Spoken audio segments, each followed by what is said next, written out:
Kamusta mga aswang? Muli na naman tayong nagbabalik sa isa na namang kwentong napakadaming aral, promise. Ito ay tinatawag na Sine Bato. Wow! Ang ating kwento ngayong araw or gabi, depende sa i-upload yung video na yan, ay tungkol sa kwento ng pagmamahalan ni Jinky at ni Paki. Tunghayan natin ang unang kabanata ng kwento nito. Ang kwento na to ay tungkol sa pagtatanan ni Jinky at Paki. Papasok si Paki na hawak ang bag. Yung bag niya ay nawawala. Bag ba yan? Bag. Bag yan. Babaguhin ko yung kwento. Plastic bag ang dala niya. So papasok siya habang nag-aantay kay Jinky. Parang magnanakaw eh. Parang kakaiba eh. So habang hinihintay niya si Jinky, Naghihintay lang, naghihintay, hindi hahanap ng ano kukuhain dito sa lugar na to. So habang naghihintay si Paki, titingin siya sa kaliwa, kanan, taas, baba. So habang nag-aantay si Paki at parang nakikita niya ang kanyang oras na parang gabi na, dadating na si Jinky. Background music na medyo sexy. Pasok, Jinky. Magugulat si Paki. At yayakapin niya na mahigpit ang kanyang kasing-sahang si Jinky. Sa sobrang pagkamis niya at halos 30 minutes na siyang di nakita, hahalikan niya ito ng sobrang dami sa mukha. Halikan mo, parehas maghahalikan sa parte ng mga mukha. Teka lang.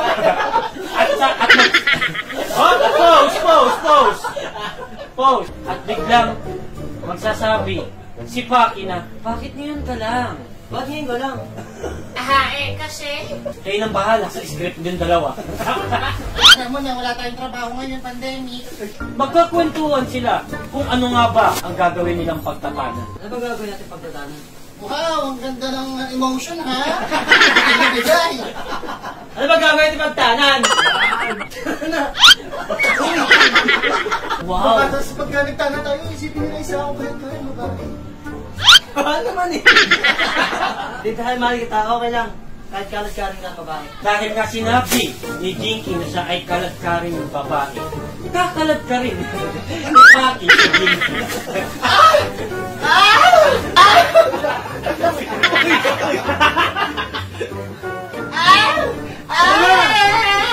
At mag-uusap ang dalawa kung gano'n nila kamahal ang isa. Mahal naman kita, sobra. I love you, baby. At namomroblema sila kung ano nga ba ang gagawin nila. Dahil nalaman ng tatay ni Jinky na kinuha ni Paki si Jinky. Hindi ko alam kung ano gagawin natin. Hindi mo bumili tayo na. Hindi ka magburo red. Dadating ang tatay ni Jinky na nakaputi at merong face mask. Magagalit!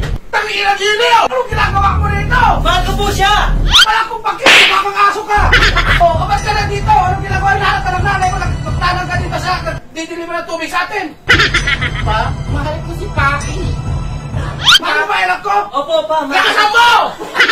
Mahal ko po siya, pa! Oh! Bakit pa ba ako sa akin? Di ba tayo kasal? Nakapagkasal ka na! At sa sobrang intense na mga pangyayari at sa sobrang lungkot, hahatakin ng tatay ni hahatakin ng tatay ni Jinky, si Jinky, slow motion. Sa sobrang lungkot ng pangyayari, maiiyak si Paki at ayaw niyang ibigay ang kanyang kasintahan.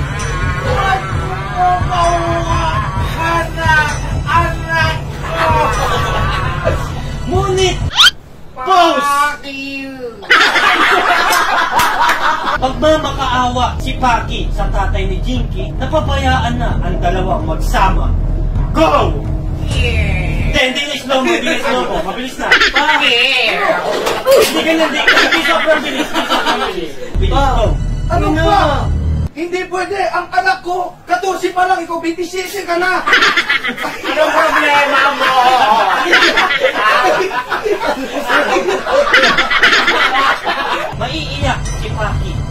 sobrang pagmamakaawa. Huwag kang umiyak! Iiyak dapat, iyak!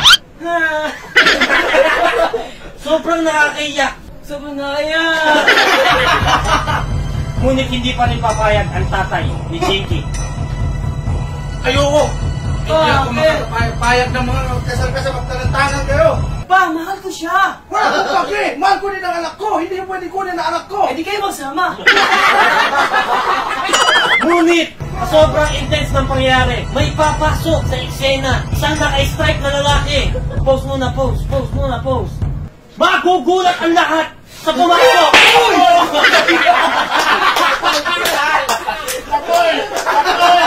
Magugulat ang lahat! Pose!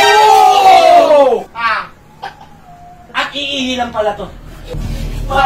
Hindi pwede! Magagalit ang mama mo! Pabayaan nyo na kami! Dala naman kami, bibili lang! Bibili lang! Bitch, pag kinuha mo! Papakita ni Paki ang laman ng bag niya. Wala naman akong kinukuha, tignan nyo ako. Magugulat! Sa sobrang daming pera. Napakadaming pira nito ah! Wala ko naman yan eh! Oh. Wala naman ito! Kunyari lang tanga, kunyari lang. Napakadaming pira nito ah! Ito ba yung nakuha ni Jumar? Sa sobrang gulat, papayag na ang tatay ni Jinky. Sige! Ng si Paki. Total, nakita ko naman na napakadaming pira mo. Mukhang hindi ka naman scammer. At sa sobrang pagkatuwa dahil sa nakita ng tatay ni Jinky, Papayag na ako na makasama mo ang anak ko. Sa isang kondisyon, kailangan hindi siya magkutok. Kailangan 3 beses siya magkain sa isang araw. papayag si Paki.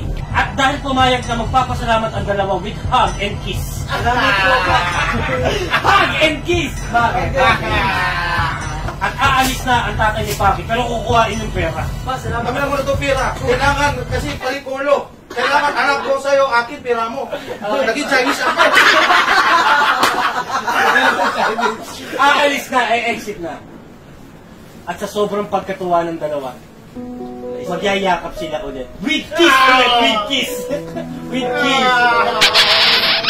At mag-uusap ang dalawa, saan sila pupunta. Kaso wala na silang pera. Saan pa tayo pupunta? Wala tayong pera. Wala na tayong pangtanan. Puro tutang na lang. Dahil sa sobrang pagkatuwa ni Paki, sasabihin niya ang mga pangarap niya para sa kanilang dalawa. Sobrang tuwa ka. Yay! Tani lang sa Ito, para nabigyan ng 5,000 ni William. Alam mo, Paki, simula nung nakilala kita, parang wala na akong gusto makita pa, makilala pang ibang lalaki. Kasi antimano, papatayin mo eh. Habang papalapit, nang papalapit, hindi, huwag na layo, lalapit ang lapit, biglang freeze! Biglang may papasok at sisigaw ng Jinky! Jinky! Magugulat ang dalawa.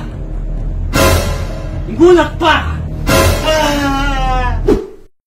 Tunghayan natin ang susunod na istorya. Alright. Teka lang.